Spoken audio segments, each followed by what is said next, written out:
So I'll be brave if you're brave. I'll be brave, but only if you're brave. Good evening, everyone. Welcome back live and in person to the Lung Cancer Living Room. We finally made it back to in-person meetings, and I, for one, could not be more thrilled. So thank you all so much for coming. Thank you all online who might be watching from your very own living rooms tonight. We're so happy to have you here. Tonight, we're talking about the next wave of precision medicine, which I think is really exciting. You guys have heard us talk about precision medicine, what that is and what that means for quite a while now, thank goodness. I know some of you in the room tonight might have Dr. Neal as your healthcare provider, which is fantastic. We're so grateful for you being here. Thank you, thank you, thank you so much. Before we jump into the next wave, for the folks who might be newer to this space, newly diagnosed and not really understand what that means, we're going to be talking about precision medicine as it is today. We talked about how for decade after decade after decade, I think it was probably a half a century, the needle didn't really move much for lung cancer patients. It was the same old, sort of same old. So starting with sort of chemoradiation combination, then we really moved into this, into this targeted therapy space. So can you talk a little bit about where we were? Like I said, chemoradiation, targeted therapies, IO, and then we're going to jump right into some more specifics. I jumped into the middle of the exciting times, the beginning of the exciting times in lung cancer. Couldn't have anticipated, despite doing some research in immunology, that, we'd have the major breakthroughs that we did in immunotherapy. But in the, early days of lung cancer, stage 4 lung cancer, it was a decision between bad chemotherapy that caused a lot of side effects and choosing just to get supportive care. And, there really was a decision of saying, let's just focus on quality of life alone. A lot of the early clinical trials in lung cancer, including the first trial in erlotinib, the EGFR drug, was unselected patients and compared to placebo, which now we run clinical trials and we'd never dream of running a placebo-controlled clinical trial where the alternative was really just supportive care. Best supportive care, we call it, instead of placebo. We'll do placebo, but it's like, something plus placebo versus something plus something new, right? There's always something in there. But, a lot of those best supportive care clinical trials, we found that there were certain subgroups of patients that were doing exceptionally well. Like the 19-year-old with ALK-positive lung cancer or some of the early patients with EGFR mutant lung cancer, where they went on these clinical trials of unselected groups and second-line therapy, and suddenly the tumor melted away, and nobody had ever seen anything like that before on a clinical trial with chemotherapy. Right. Yeah, it's pretty crazy when you think about how differently people respond to different therapies, right? No two lung cancers are alike, effectively, right? And that's basically what precision medicine is. So when we say precision medicine, what do we mean? Then I know, again, there's a lot of veterans in this room who understand that terminology, but for those who might be new to the game or coming back and watching this post live, what does that mean? In a way, it's like AI, right? You can just kind of throw it out there and it sounds cool. Personalized therapy, precision medicine. As physicians, we always want to personalize our therapy. There's algorithms out there and we could figure out, follow A to B to C. But once we meet a patient, figure out what's really important to them, we're instantly personalizing out of all of those myriad options, like, what's the right path forward? I like to think about things like, what is the best possible case from today forward? Not focus on the past and what happened. That's for other people to worry about, but let's take today, whatever today is, and let's say, what's the most realistic, best possible case, and how can we do that? There's always a million things that can go badly. We all worry about those things. But what's that best possible case and how can we see that playing out? And I think precision medicine, when we think about it, is saying, what can we understand about the people and what can we understand about the cancer and how can we put those two things together to make the best therapy with the fewest side effects, that makes the most sense. So from a diagnostic standpoint, assuming I'm a person who's sort of been going through this process, something's been found, and now I've had my scans, and maybe I've had a biopsy, and it's found to be non-small cell adeno.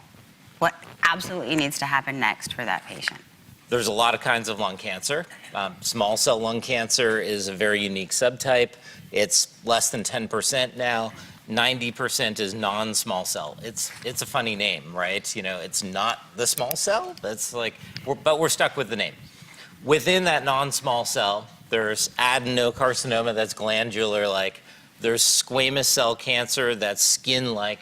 There's neuroendocrine large cell. There's kind of not otherwise specified. But within that non-small cell lung cancer, there's a lot of different subtypes. And that's just what the pathologist sees. That's what they could see 100 years ago under the microscope. But now with DNA technology, we know that the genetics of the cancer are different than the person that the cancer came from. So when we think about where did cancer come from, lung cancer came from a cell in the lungs that was normal and then got mutations and then started to grow, and all those normal programs that say, don't grow, don't do that, don't divide, got overridden. And so a series of genetic mutations have caused it to grow, form a tumor, or even spread around the body. And understanding those mutations can tell us a lot more about the cancer than just what it looks like under the microscope. And I think this is such an important part of the conversation. I think there's still some discrepancy there. I mean, we definitely know the non-small cell adenocarcinoma patients should be tested. Sometimes the squamous cell patients, right? How is that determined? I think we're getting to the point where genetic sequencing of the tumor to figure out how it's different, how it's abnormal, you know, what's making it tick, what's making it grow, is getting to be more standard across all solid tumors. And, you know, I think non-small cell adeno, certainly we'd all say somebody who hasn't smoked, who has adenocarcinoma, is high likelihood of finding a mutation that we can target with a pill therapy. That's true.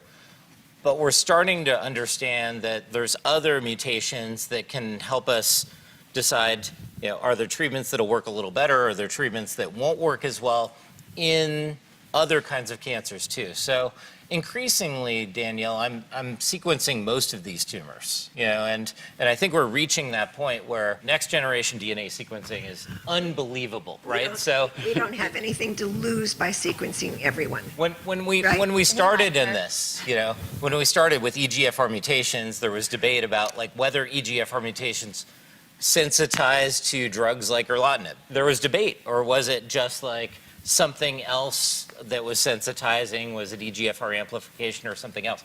So, you know, sequencing EGFR was a couple of $1,000s and could be done in a few weeks. Now we can sequence hundreds of genes across full exons for a couple of $1,000s in a couple of weeks. So we can do tissue directly, which is the most sensitive. You know, you're saying what color are the needles within the pile of needles? Yeah. Or we can do liquid biopsy, which is kind of like what color needles can we find within the haystack, right? But both of those technologies have gotten so much better in understanding these genetic mutations inside the cancer that I think more information is better in general. Yeah, so when we're deciding who receives the biomarker testing, you mentioned erlotinib earlier, which for those of you in the room who have been on it, and I know many of you have, we're talking about Tarceva, right? And most of you have progressed to Tagrisso and, you know, whatever since then. But when that first happened, we were primarily testing never smoking Asian women, right? Like that's what it looked like. And so when I say who should we be testing, I'm kind of like, how do we get to that point where we've gotten to even in the EGFR sort of mind space where it's no longer just never smoking Asian women, right? Like how do we get to that place where we're looking at other forms of non-small? We talked about squamous or even small cell. Like is there anything kind of coming down the pike that we should be looking at or thinking about as it relates outside of adenocarcinoma? I think the core DNA sequencing, DNA testing, looking for those important genes that make cancer cells grow. And the other half of it is these genes also make cancer cells not die. Like there's two programs of like, there's the program of grow abnormally, and there's the program of, you know, suppress the death pathways that are normally controlling all of this.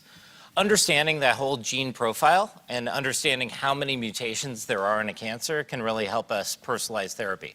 So for all the targeted therapies that we have, like we have 10 targeted therapy, 10 targets and multiple targeted therapies. We have immunotherapy, understanding the prediction. But I think for stage 4 non-small cell lung cancer today, I would advocate for sequencing the tumors and understanding. And there's not a small number of patients that are never smokers with squamous or other that have targetable mutations that might not have been found otherwise had we not looked at them. Yeah. And that one patient is very important. If we miss, one of the core fundamentals is I believe positive results, right? We believe all the labs and, a positive result is believable, but a negative result just reduces our probability that there's some result there to find. So, an alternative explanation, so there's drivers. We think about these genes that cause the grow signal. We call all those drivers.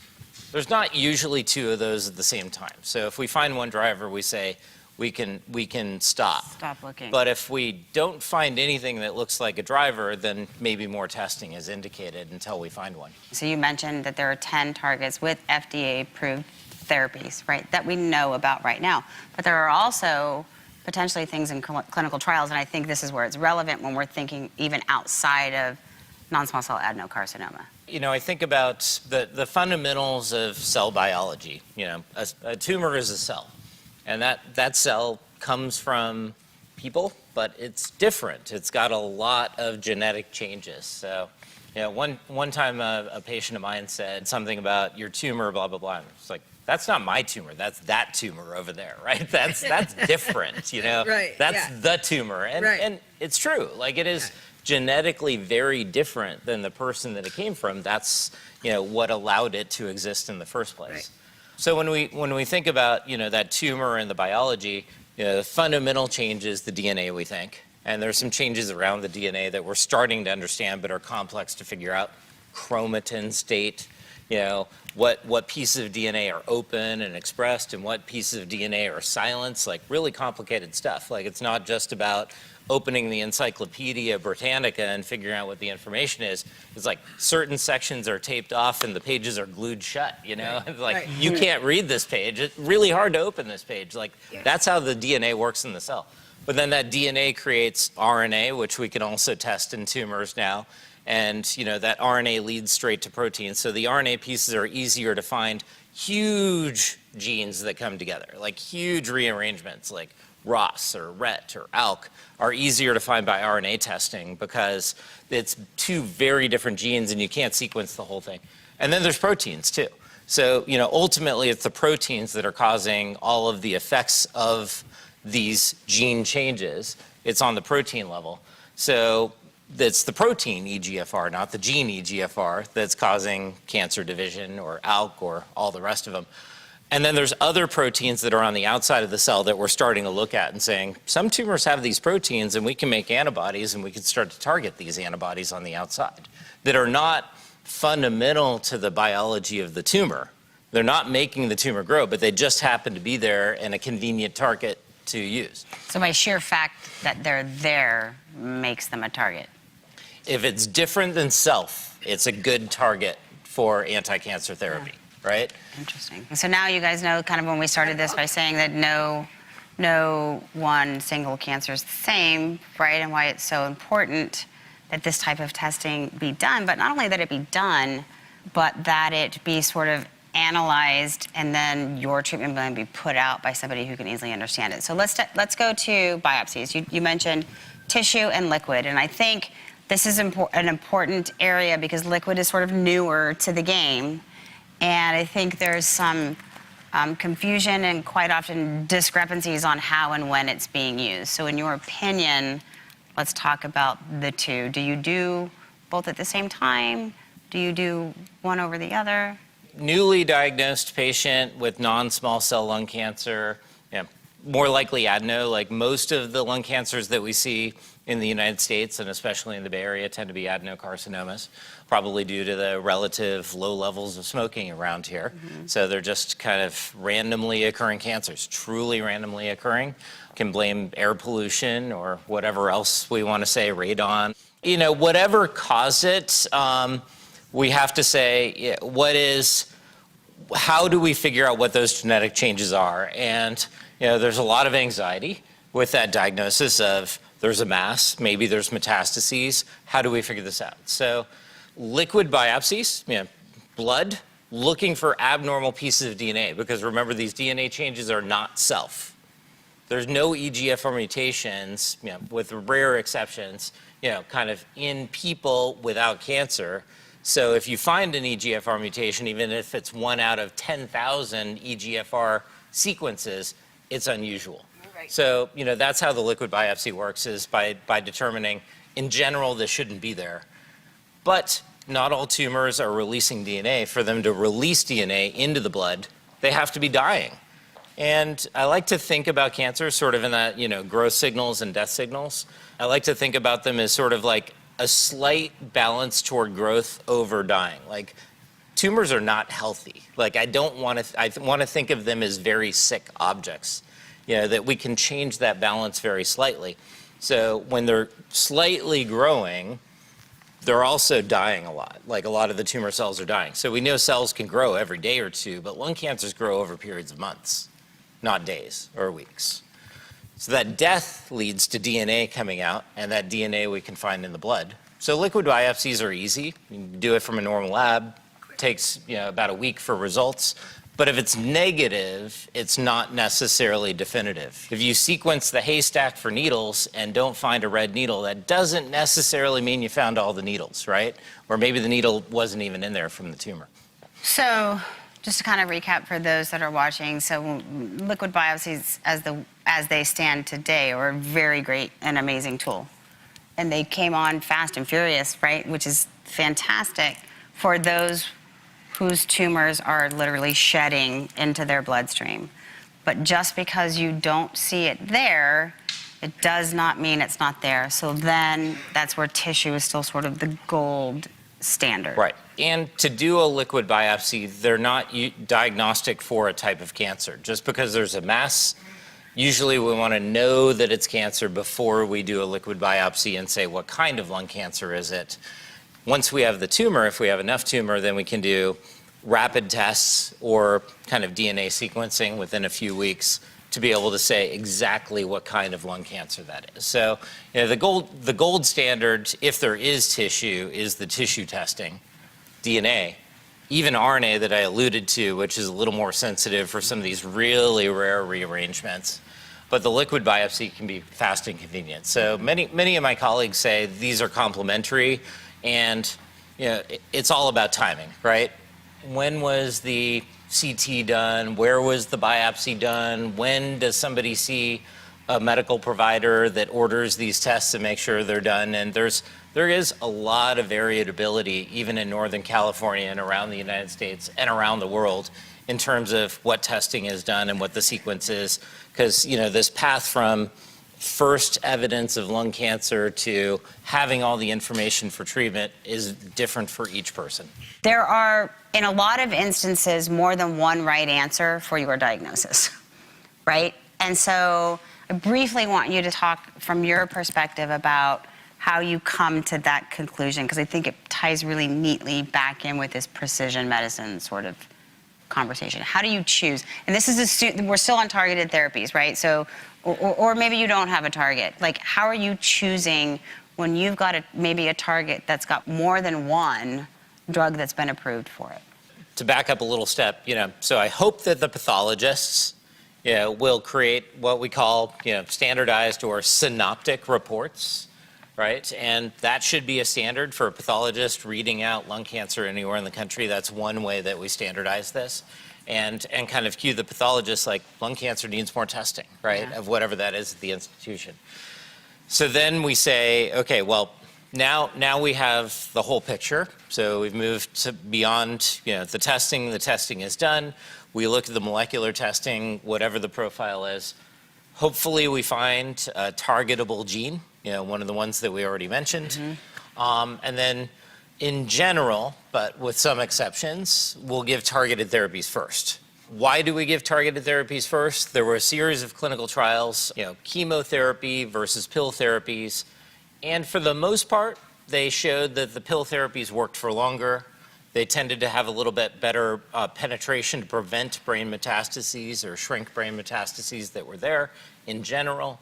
But at the same time, chemotherapy works too. So chemotherapy is not a bad first option. Either order is okay. Like we talked about, the biggest problem is missing the target completely and never having access to it. So it's more talking about the sequence when you know about the target than it is talking about which one comes first. That's more of a nuance. It's more difficult to look at changes after patients received IO or chemo. What data set would you ideally want to have access to? Would you want to be able to regularly look at the transcriptome? Like, what would you need to be able to be fully informed in that setting? It's complex. So chemotherapy works on a very fundamental cellular level of preventing cells from dividing. So resistance can happen in a lot of different ways. Immunotherapy, it was an unexpected stroke of luck that immunotherapy worked. For the first time, we've been trying to get immunotherapy to work for 30 years in lung cancer, but it just so happened that tumors put up the shield sometimes. And by breaking down that shield, you can let the immune system get in. So there are a lot of data sets. There are a lot of patients treated with immunotherapy who volunteered for repeat biopsies 2 weeks later. Like, that's a tough sell, right? I'm getting on treatment and I'm getting another biopsy of my tumor. Try and figure out, is it working? Is it not working? What's the resistance? I think ultimately resistance to immune therapy is complex. People have collected resistance, but it's, there's lots and lots of ways that the tumors can put up additional defenses. So what data set do we need? More people participating in clinical trials, a few people hopefully participating in repeat biopsies, which are tough. And unfortunately, liquid biopsies, which are really easy, don't yield the kind of information that we need. Right. Agree to it if it makes sense for you, but if your provider thinks it's high risk, then they won't recommend it. So what do you prescribe for a patient who's had all the testing, tested for all of the markers, tested for everything, nothing? Chemo plus immunotherapy, usually. And many different recipes and combinations of that. And hope that it works, right? Yeah. And sometimes, there is immunotherapy for people, high PD-L1 tumors and smoking history. Immunotherapy may have a 40–50% chance of response, and sometimes when we stop it, still no tumor comes back. We're seeing these long-term responses from immunotherapy. Yeah. So immunotherapy is sort of the default apart from these targeted therapies. But I do want to jump into this sort of next wave space and some of the things that you're really excited about that are kind of coming down the pipe. We've talked, for many years about all these targets, and we have many more, even 3 years into COVID, than we did before. So there's been research and developments going on. But some of the new and exciting things, so I think one example of a new exciting thing that we didn't really expect or see coming was the HER2 or ERB2 targeted therapy. Trastuzumab Deruxtecan, or since we can use trade names, Enhertu is easier to say. This is now an FDA-approved therapy in lung cancer, worked in breast cancer, high response rates in lung cancer, and it's a fundamentally different nature than any of the targeted therapies that we talked about, because it's an antibody to this protein on the outside of the cell, the HER2, an old antibody, one that was originally in I think 98 or something like that, Trastuzumab. They bound it to a chemotherapy, so a chemotherapy target, a chemotherapy that's so toxic that we don't give it to people. But when you bring it to the cell, it goes into the cell, it kills the cell, and then what's neat about these antibody drug conjugates is some of these chemotherapies stick around after the cell dies and will go into the neighboring cells. So, even though there's one cell with the target that it bound to, it'll start killing, and we call this bystander killing, and it'll kind of kill around that area. So This is the first of an antibody-drug conjugate, and it worked much better than pill therapies did. We tried a lot of pill therapies in HER2, but this one works a lot better in this form of lung cancer. There's a whole host of other antibody-drug conjugates now, and we're calling these chemo 2.0, right? Bringing the chemotherapy. Nobody wants chemotherapy. When I talk about chemotherapy with patients, I'm like, nobody ever came into my office and said, I always wanted chemotherapy, right? Nobody ever said that I ever. can't wait to try it. Right? Yeah. But when you say, well, it's a more targeted chemotherapy, so it should get more to the tumor and hopefully have fewer side effects for you, or maybe we just can give it an effective higher dose because, we're giving a lot more to the tumor, but it's the same side effects for you as regular old chemo. That's could be better. So there's TROP2 is a new exciting target and doesn't seem to need testing on the outside of the cell. A lot of lung cancers have this. And there's many other antibody-drug conjugates too. The other thing, Danielle, that we're excited about is kind of cell therapy. So in the same genre, taking the immune cells out of the body, which sometimes don't want to fight the tumor, right? And the tumor put up a shield, but they don't care about the tumor, or the tumor didn't even have a shield. So we're now doing genetic engineering technology where we can basically insert genes into the T cells, into the immune cells, teach them to fight the cancer and target a certain protein, and then go and do that. So we're doing that now. It works really well in leukemias and lymphomas. CAR T cells is what they call it. Right. We have versions of those that we're using in solid tumors. So I think those are two of the really exciting things. Starting to use these proteins on the outside of the cell as the handles for killing instead of just relying on these, DNA and proteins on the inside in pills. So I think they're complementary approaches. Well, I think it's fascinating when you refer to it as like chemo 2.0 and that it's targeted chemotherapy. Because to your point, most people when they hear the word chemotherapy kind of sink into their chair, They think right? that's it. The end. And what we always tell people, and I'm sure you and your team do too, is that, A, it's not your grandfather, your great-grandfather's chemotherapy. Like the chemotherapies have come a long way, but more than that, the supportive therapies to sort of counteract any potential side effect profiles have gotten a lot better too. But when I think about targeted chemotherapy, it's not really a lot different than when I think about how far we've come from a technology standpoint, even in radiation therapy, right? The way they are able to pinpoint radiation therapy now is kind of how I think about pinpointing this chemotherapy. Like there's it feels so incredibly futuristic to me, but I think super exciting. I guess my question around these types of therapies are when are they used? Like what role do they play in somebody diagnosed with lung cancers sort of thing? Does it come first? Does it come in the middle? Does it come? Most things that we try, we first try them after the standards of care in Sure. lung cancer and see if they work. So I think the TROP2 antibody drug conjugates, and there's a couple that are out there that have promising data and response rates that are higher than we expect for just single agent chemotherapies. I expect those to be approved in the next 6 to 12 months. Yeah. But then once we find something effective, then we say, how do we move it up? Like, should we move it to the front line? And then, what's the benefit? And then what's the side effect too? Because some of these drugs, they're real chemotherapy and they can cause hair loss and they can cause neuropathy and they can cause those side effects that, we tend to not have in, lung cancer, adenocarcinoma because we have kinder, gentler chemotherapies. I think, a lot of the bad reputation of chemotherapy comes from the movies or, people that we knew a long time ago, but also people who know friends. And oftentimes the chemo that you notice is not the first chemo they ever tried, right? Yeah. If we do a really good job, nobody in the waiting room can tell that somebody else is on chemotherapy, Yeah. right? That's the hope. And it's only when we're trying the stuff that's older and not as friendly that people notice. Yeah. And that's when you start to tell the story.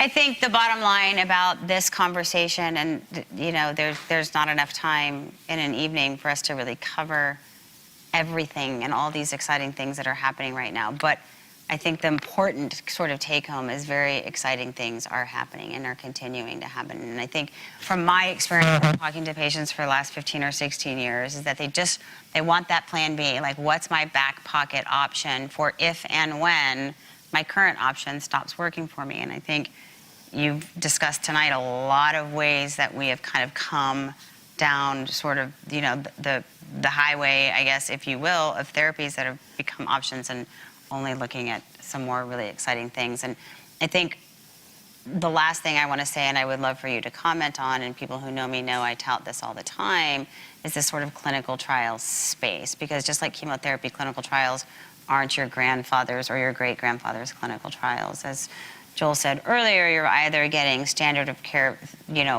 and or, trial drugs. So I think it's incredibly important, and one of the things I want to do for those in the room and those who are watching is say thank you for those of you who have participated, because I think that's a very big missing piece of the clinical trial process, is actually having these conversations with the people who are participating in them, letting them know what's going on throughout in a very respectful and timely and meaningful way. But more importantly than that, thanking them when they're done and letting them know what the results were. I mean, I think I hear this all the time. Like, these are still some gaps in this clinical trial space, and the patients, they're participating, they are giving back of their time and their bodies, and they want to know kind of what happened. So thank you from the bottom of my heart, and the docs out there like Dr. Neal for participating in these studies, because it is so incredibly important in order to keep moving this needle forward.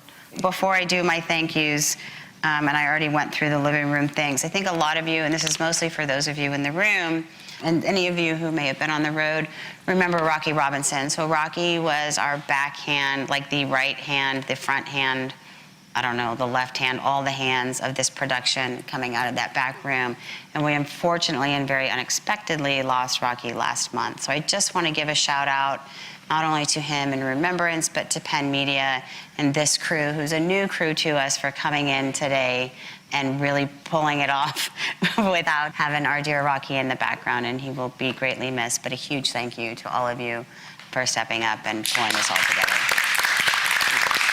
A big, huge thank you to Dr. Joel Neal. Give him a huge round of applause. Like I said, we hope he will be back soon to come and sort of finish this conversation. I think it was a great conversation. Thank you all for participating. Thank you for being part of this. Again, to Penn Media, Onyx and Ash, all of the GO2 staff, Michelle Zay over here, who is literally my right hand in ensuring that this program comes off without a hitch. Could not do it without her. And I would be very remiss if not giving a shout out to our supporters. So Amgen, AstraZeneca, Boehringer Ingelheim, Bristol Myers Squibb, Daiichi Sankyo, Eisai Foundation Medicine, Genentech, Janssen Oncology, Merck, Mirati, Novartis, Regeneron, Sanofi, and Takeda. Obviously, that's a very long list of people who believe also in what we are doing and how important it is for all of you. So thank you. Get some coffee, get some wine, have some cake, and we will see you all next month.